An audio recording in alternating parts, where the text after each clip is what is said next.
Hello people, welcome to study with ease में आप सभी का स्वागत है।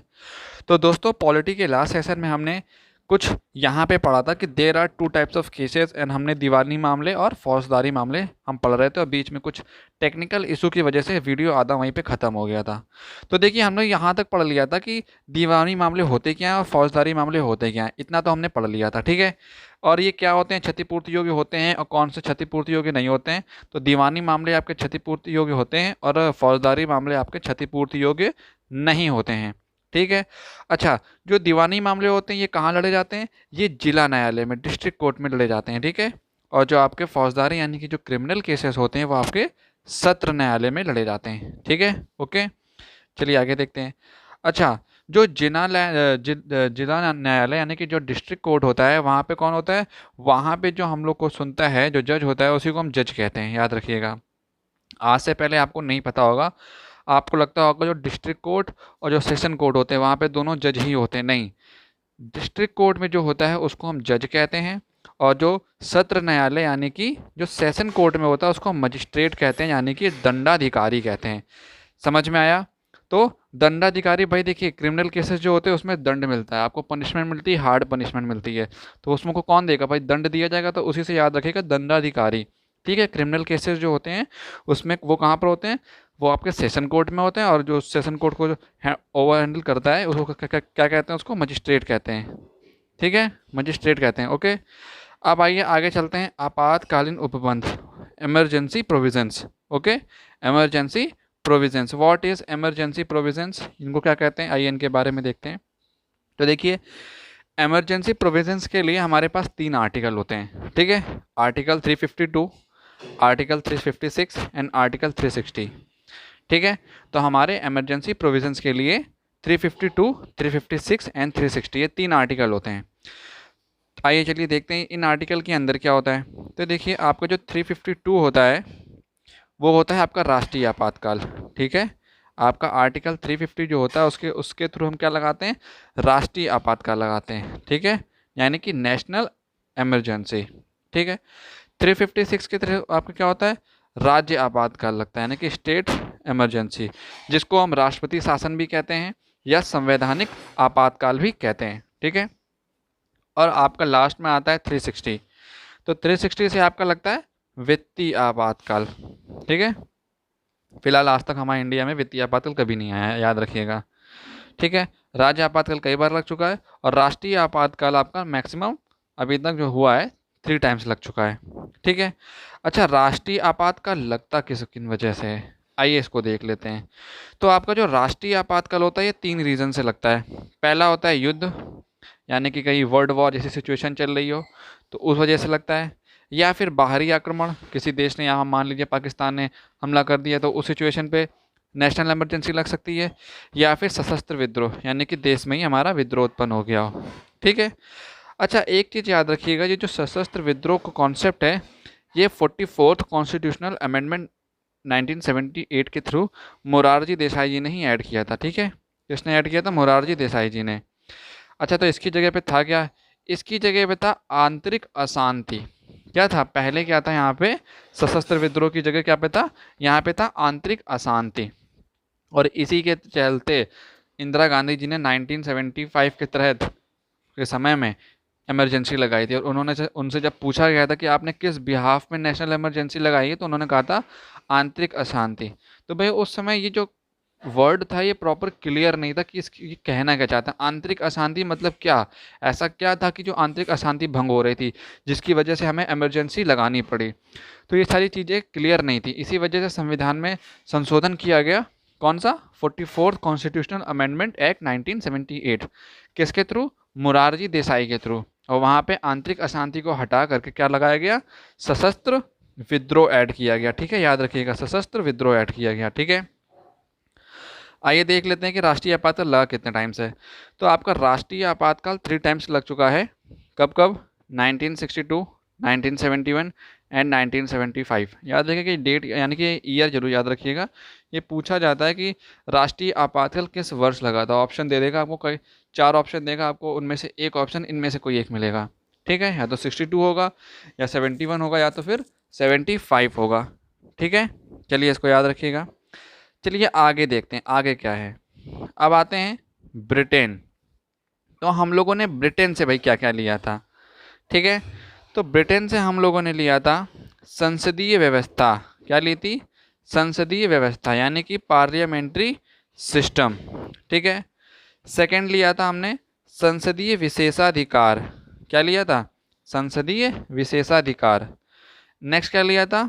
मंत्रिमंडल। ओके।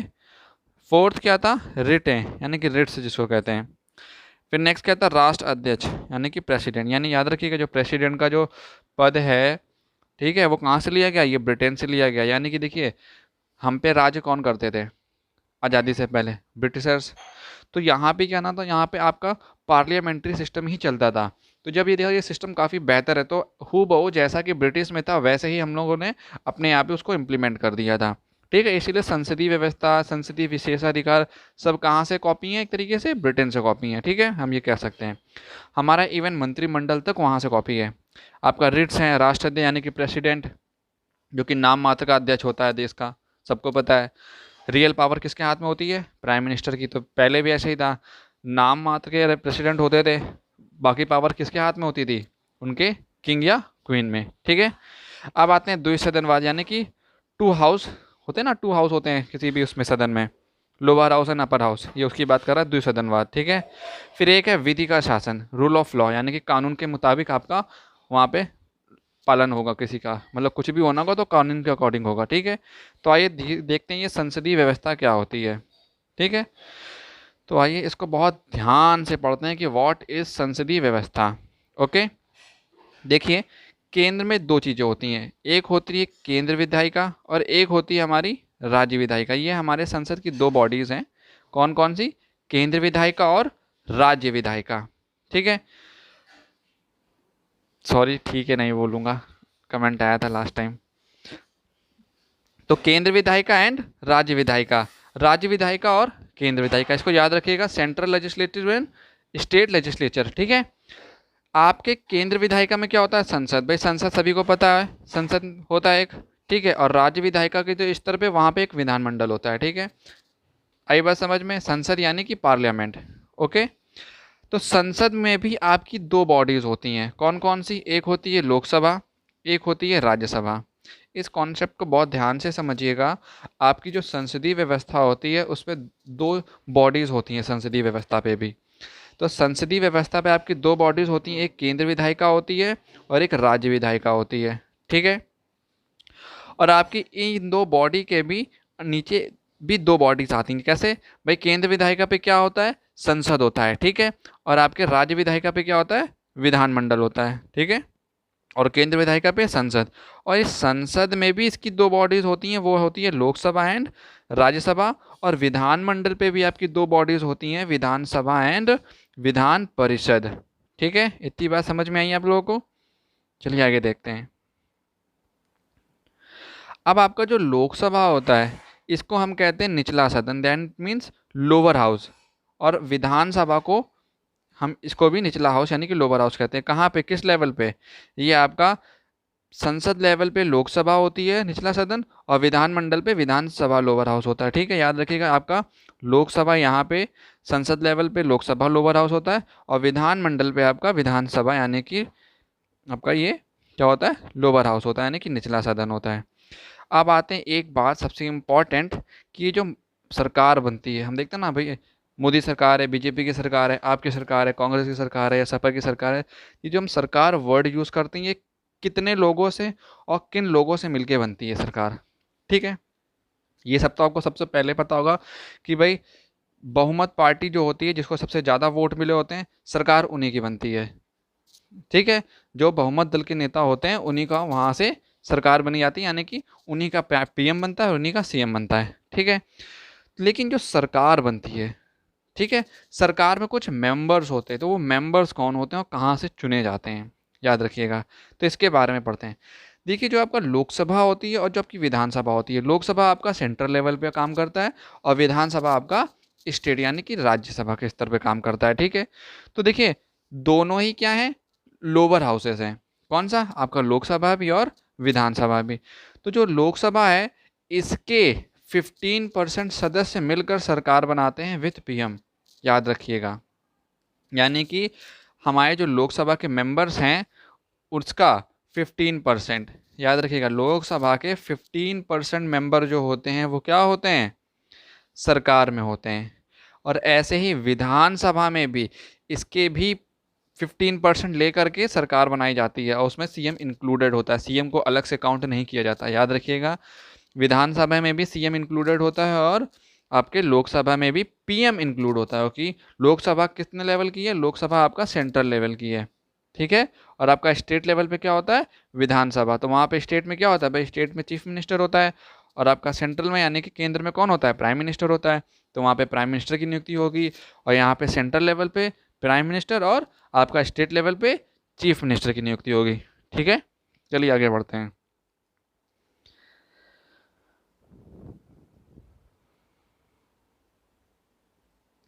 एक चीज़ याद रखिएगा, ये सबसे एक इसको याद कर लीजिएगा कि जो विधायिका होती है आपके विधायिका से ही कार्यपालिका बनती है, ठीक है। अब ये कार्यपालिका क्या होती है, याद रखिएगा, ये जो सरकार वर्ड होता है, आपका कार्यपालिका होता है और मंत्रिपरिषद, ये तीनों एक ही होते हैं, ठीक है। ये तीनों आपके क्या हैं, ये तीनों आपके एक ही होते हैं।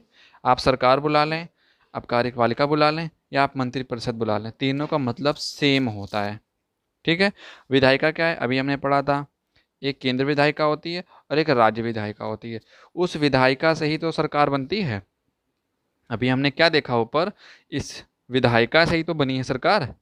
कहाँ गया, ये देखिए भाई, हमने यहाँ पे क्या पढ़ा, ये क्या है, ये केंद्र विधायिका है और ये राज्य विधायिका है।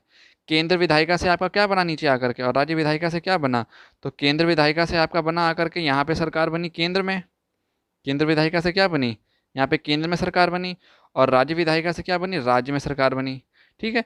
तो याद रखिएगा, विधायिका से ही आपकी कार्यपालिका बनती है, क्योंकि सरकार को ही हम क्या कहते हैं, कार्यपालिका कहते हैं। आप मंत्रिपरिषद कहें, आप कार्यपालिका कहें, या आप सरकार कहें, ये तीनों का एक ही मतलब होता है, याद रखिएगा, ये तीनों का क्या होता है, एक ही मतलब होता है, ठीक है। अब आते हैं संसदीय विशेषाधिकार। ये क्या होते हैं संसदीय विशेषाधिकार, देखिए, लोकसभा और राज्यसभा की जॉइंट सिटिंग होती, यानी कि जो साथ में जब बैठते हैं, जब बैठक होती है तो सत्र लगते हैं, ठीक है। तो याद रखिएगा, साल में 3 सत्र लगते हैं, जो लगते ही लगते हैं, साल में होता है ना, सत्र चालू होता है, आपको पता होगा, डेली न्यूज़ में आता है, सत्र लगते रहते हैं। तो वो सत्र कौन कौन से होते हैं, आइए देखते हैं। तो पहला होता है आपका, 3 सत्रों में से पहला सत्र जो होता है वो आपका होता है बजट सत्र। सेकंड होता है आपका मानसून सत्र, और थर्ड होता है आपका शीतकालीन बजट सत्र। आपको हर बार सुनने को मिलता होगा कि भाई मार्च अप्रैल के टाइम में भारत का बजट पेश होता है, तो वो बजट सत्र ही चल रहा होता है जिस टाइम पे सत्र लागू चल रहा होता है, ठीक है। फिर मानसून सत्र आता है, फिर शीतकालीन यानी कि सर्दियों में एक सत्र आता है। तो देखा जाए अगर हम ध्यान से, तो हमारा पूरा साल जो होता है, तीन सत्र होते हैं पूरे साल भर में, और उसमें काम होता है, ठीक है। तो ये जो सत्र होते हैं, अब इसमें पावर्स क्या मिलती हैं इनको, सांसदों को, तो संसदीय विशेषाधिकार मिला है ना। तो ये जो संसदीय विशेषाधिकार है किनके लिए होता है, ये सांसदों के लिए होता है, एमपीज के लिए होता है, ठीक है, मेंबर ऑफ पार्लियामेंट, ओके। तो कह रहा है सत्र के शुरू होने के, कब से, सत्र के शुरू होने के 40 दिन पहले और 40 दिन बाद तक सभी सांसदों को दीवानी मामले यानी कि सिविल केस से छूट होती है। अब इस बात को समझ पा रहे हैं, बहुत डीप बात लिखी है इसमें। कह रहा है कि किसी भी सत्र के शुरू होने के 40 दिन पहले और 40 दिन बाद तक किसी भी सांसद पर किसी भी तरह का कोई भी दीवानी मामला नहीं चालू किया जा सकता, उनको छूट होती है, उन पर केस ही नहीं दायर होता है। अब आप समझ लीजिए इस विशेषाधिकार का सांसद कितने हाई लेवल पे यूज़ करते होंगे, समझ पा रहे हैं आप लोग। तो अब अगर आप अंदाज़ा लगाएं तो इस तरह से देखा जाए तो साल में किसी भी टाइम आप किसी सांसद में कोई केस ही नहीं कर सकते अगर वो क्रिमिनल केस नहीं है। मान लीजिए, क्योंकि आपको ये पता होगा जो बजट सत्र जो सत्र चलते हैं, ये आपका बजट सत्र हो, मानसून सत्र हो, शीतकालीन सत्र हो, ये चलते हैं काफ़ी लॉन्ग पीरियड तक। मान लीजिए 40 दिन पहले 40 दिन बाद 80 दिन तो ऐसे ही हो गए, ठीक है। फिर कुछ दिन रुके, फिर 40 दिन पहले, क्योंकि मान लीजिए 2 महीने बाद फिर सत्र आ रहा है, फिर 40 दिन पहले, फिर 40 दिन बाद, कैसे बच पाएंगे? अगर आप 80 के लेके चलेंगे तो 240 डेज तो ऐसे ही हो गए कि नहीं हो गए? तो आपके पास कितने डेज बचे? 120 में तो आपके 3 महीने, आपके 3 बजट है, तो एक एक महीना लेके चल लीजिए, 90 डेज और ऐड कर लीजिए, बचा कितना? 1 महीना। 1 महीने में कभी केस होता नहीं है इन पे। तो कुल मिलाकर के बहुत बड़ा एक पावर मिल रखी है विशेषाधिकार के नाम पे, किनको? सांसदों को। तो याद रखिएगा, और यही वजह होती है कि कभी भी किसी सांसद पे कोई केस नहीं होता है। लोगों को लगता होगा बताइए इन पे कोई केस नहीं होता, तो उन पे केस इसी वजह से नहीं होता है क्योंकि उन पे एक संसदीय विशेषाधिकार उनको मिला होता है कि सत्र के शुरू होने के 40 दिन पहले और 40 दिन बाद तक उनको किसी भी तरह के दीवानी मामले यानी कि सिविल केस से पूरी तरह से छूट होती है। उन पर केस ही नहीं बनता है, केस हो ही नहीं सकता, अब ये समझ लीजिए, ठीक है। और इसी यही वजह है कि किसी पे कोई केस नहीं है आज तक। अब आते हैं मंत्रिमंडल। क्या होता है मंत्रिमंडल यानी कि कैबिनेट? तो सबसे पहली चीज़ तो ये समझते हैं, ये जो मंत्रिमंडल है इसको पहले, यानी कि ये पहले था, आज की डेट में इसको हम लोग क्या कहते हैं? मंत्री परिषद कहते हैं, ये याद रखिएगा, ठीक है। तो 44th कॉन्स्टिट्यूशनल अमेंडमेंट जो हुआ था 1978 में मोरारजी देसाई के समय में, इन्होंने ही मंत्रिमंडल को बदल करके मंत्री परिषद में चेंज कर दिया था, ठीक है। अगर आप ध्यान से देख रहे होंगे मेरे वीडियोस को, आपको लग रहा होगा ये जो 44th अमेंडमेंट है ये काफ़ी जगह यूज़ किया गया है कि नहीं? तो इसको आप याद रखिएगा, ये काफ़ी इंपॉर्टेंट अमेंडमेंट एक्ट है 44th। ये पूछा जाता है कई बार कि इसके तहत कौन कौन से प्रोविजंस किए गए या ऐड किए गए, किनको किनको बदला गया है। तो जैसे आप यहीं पे देख सकते हैं, मंत्रिमंडल को बदल करके क्या किया गया? मंत्री पद से यानी कि कैबिनेट को चेंज करके इन्होंने काउंसिल ऑफ मिनिस्टर बनाया था, ठीक है। क्या बनाया था? कैबिनेट से चेंज करके क्या बनाया था इन्होंने? आपने कैबिनेट चेंज करके इन्होंने क्या बनाया? काउंसिल ऑफ मिनिस्टर बनाया, ठीक है। अब आते हैं, इसमें हमने बताया था ना 15% की सरकार कैसे होती है। जैसे आप देख सकते हैं लोकसभा में हमारे पास कितनी सीटें हैं? 545 सीट्स हैं, ठीक है। 545 सीट्स होती हैं लोकसभा में। तो जब लोकसभा में 15% निकालेंगे इनकी सीट्स का, तो कितना आता है? 82 सीट्स आती हैं। कितनी आती हैं? 82 सीट्स। तो यानी कि आपको लोकसभा में अगर आपसे पूछा जाए कि जो हमारी जो लोकसभा है उसमें जो सरकार है उनके मेंबर्स कितने होंगे, तो उसके मेंबर होंगे आपके 82, ठीक है। यानी कि ये सीट का मतलब क्या हुआ भाई? इतने मेंबर भी तो होने चाहिए।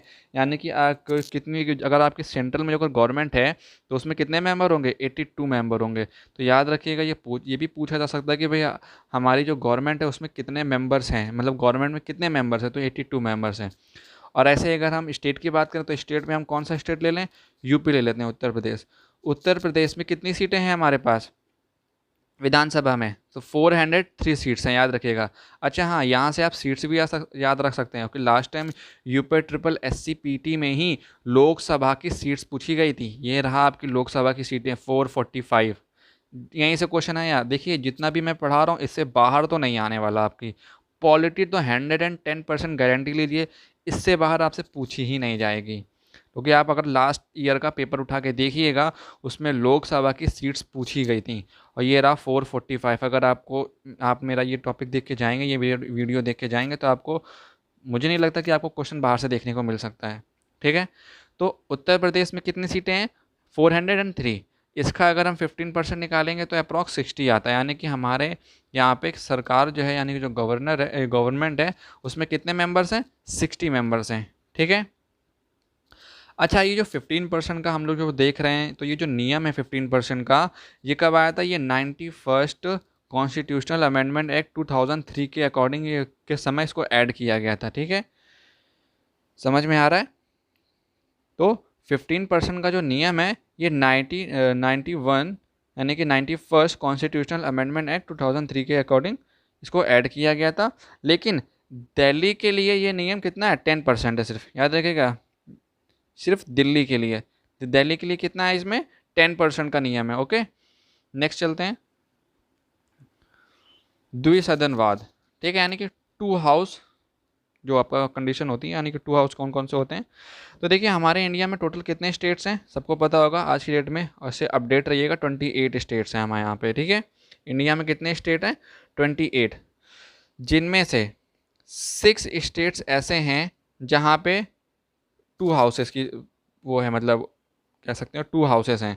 और आपका जो 22 स्टेट्स हैं वहाँ पे सिर्फ सिंगल आपका वो है हाउस है, ठीक है। यानी कि एक सदन है कॉन्सेप्ट। यानी कि हमारे 28 स्टेट्स में, ठीक है, जिसमें से 6 स्टेट ऐसे हैं जहाँ पे 2 हाउस का कॉन्सेप्ट चलता है और 22 स्टेट ऐसे हैं जहाँ पे सिंगल हाउस का कॉन्सेप्ट चलता है। इसकी ज़रूरत क्यों पड़ती है? अच्छा, सबसे पहली चीज़ कि सर यहाँ पे 22 स्टेट्स ऐसे हैं जहाँ पे सिर्फ एक ही सदन है, लेकिन 6 हैं जहाँ पे 2 सदन है, ऐसा क्यों? तो देखिए, ये स्टेट पे डिपेंड करता है कि वो एरिया वाइज कितना बड़ा है, उनके यहाँ पे पॉपुलेशन कितनी है, तो ये उस पर डिपेंड करता है।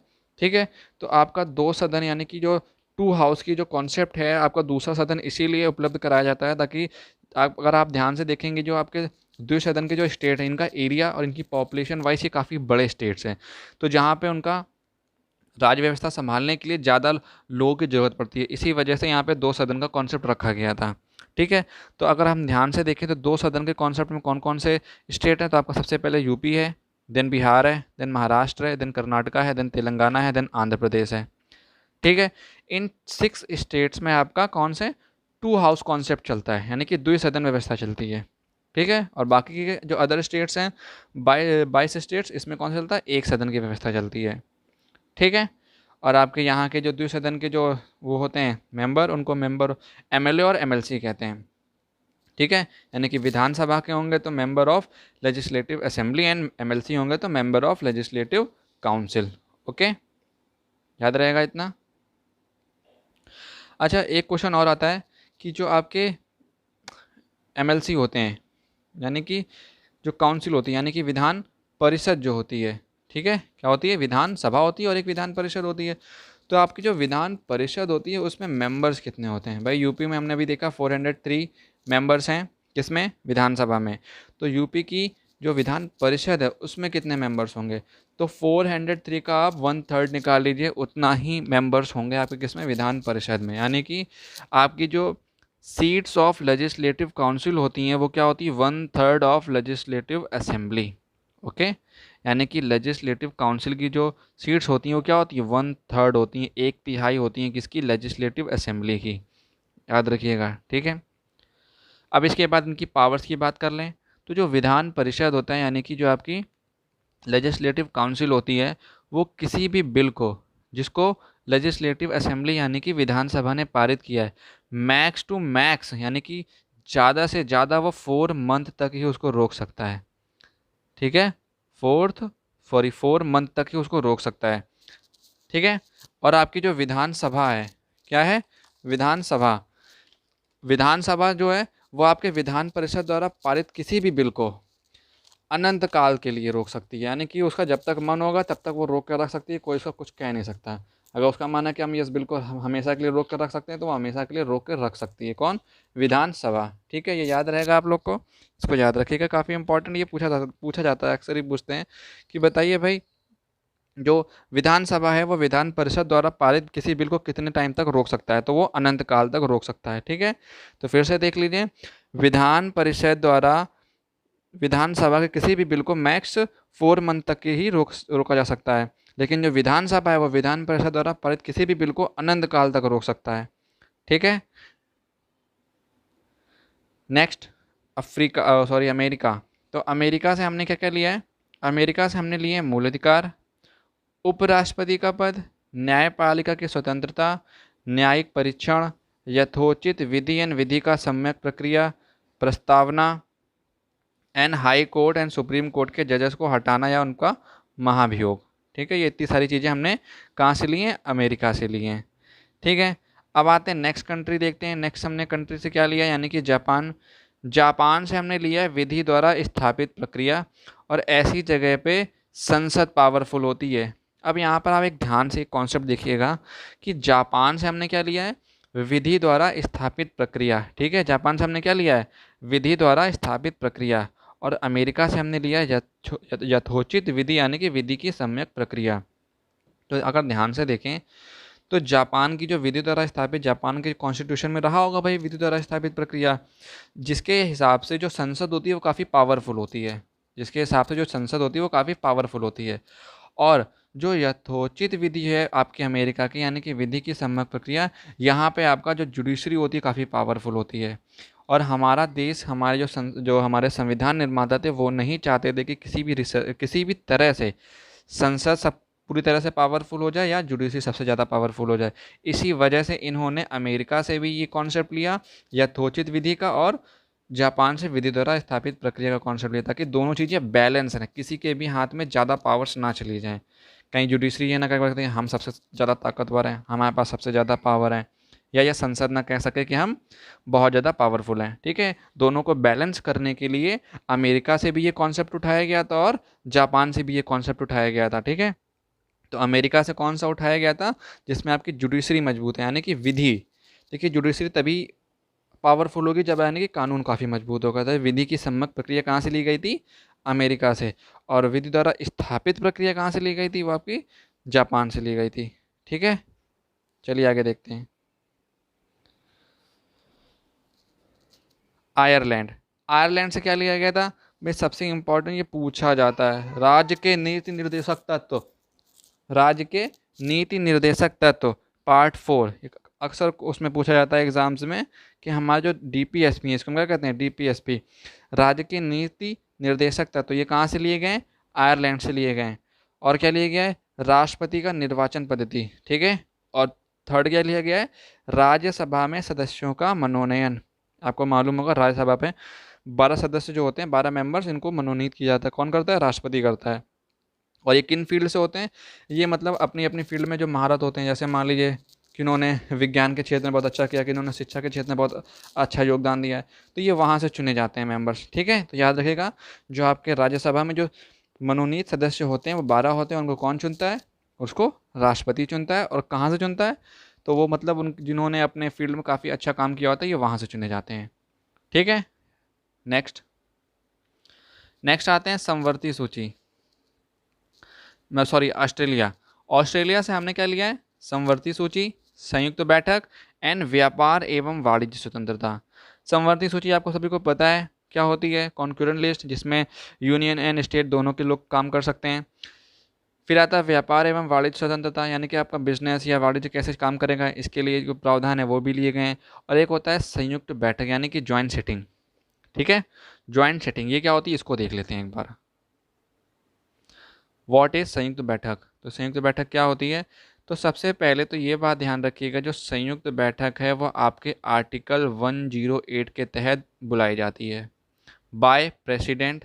ठीक है, आपकी जो संयुक्त बैठक है वो बाय प्रेसिडेंट आर्टिकल 108 के तहत बुलाई जाती है। ये पूछा जाता है कि किस आर्टिकल के तहत संयुक्त बैठक बुलाई जाती है और किसके द्वारा बुलाई जाती है, तो संयुक्त बैठक आपके प्रेसिडेंट के थ्रू बुलाई जाती है और आर्टिकल 108 के तहत। ठीक है, और ये कब बुलाई जाती है, अब इसके बारे में देख लेते हैं। ये कब बुलाई जाती है संयुक्त बैठक, जब कोई सदन, सदन यानी कि लोकसभा या राज्यसभा, ठीक है, जब कोई सदन 6 महीने से अधिक के कोई बिल रोक ले, यानी कि मान लीजिए कोई बिल है पास कराने के लिए, लोकसभा से गया, दूसरे सदन में रोक लिया गया, और दूसरे सदन ने कम से कम 6 महीने तो रोका, लेकिन 6 महीने से ज़्यादा के लिए रोक लिया, तो उस दौरान संयुक्त बैठक बुलाई जाती है प्रेसिडेंट के द्वारा, और 108 यानी कि 100 आर्टिकल नंबर 108 के थ्रू। ठीक है, अब इस बैठक की अध्यक्षता कौन करता है, तो याद रखिएगा प्रेसिडेंट नहीं करता, बुलाता जरूर प्रेसिडेंट है, लेकिन इसकी अध्यक्षता प्रेसिडेंट नहीं करता है। तो कौन करता है, तो लोकसभा अध्यक्ष, या फिर अगर वो नहीं है तो उपाध्यक्ष, या अगर वो भी नहीं है तो राज्यसभा का उपसभापति। याद रखिएगा राज्यसभा का सभापति नहीं, क्योंकि राज्यसभा का सभापति कौन होता है, वो प्रेसिडेंट ही होता है, इस वजह से प्रेसिडेंट तो कर ही नहीं सकता इसकी अध्यक्षता। तो याद रखिएगा संयुक्त बैठक की अध्यक्षता कौन करता है, लोकसभा का अध्यक्ष, अगर वो नहीं है तो उपाध्यक्ष, अगर वो भी नहीं है तो राज्यसभा का उपसभापति। ठीक है, ज़्यादा ही ठीक हो गया। नेक्स्ट आते हैं जर्मनी। जर्मनी से क्या लिया हमने, जर्मनी से हमने लिया आपातकाल के समय मूल अधिकारों का स्थगन। मान लीजिए इमरजेंसी लगी हुई है, तो वहाँ पे उस दौरान हमारे जो मूल अधिकार होते हैं उनको स्थगित कर दिया जाता है। लेकिन इसमें आर्टिकल 20 एंड 21 को बताया गया है कि आपातकाल के समय ये नहीं छीने जा सकते।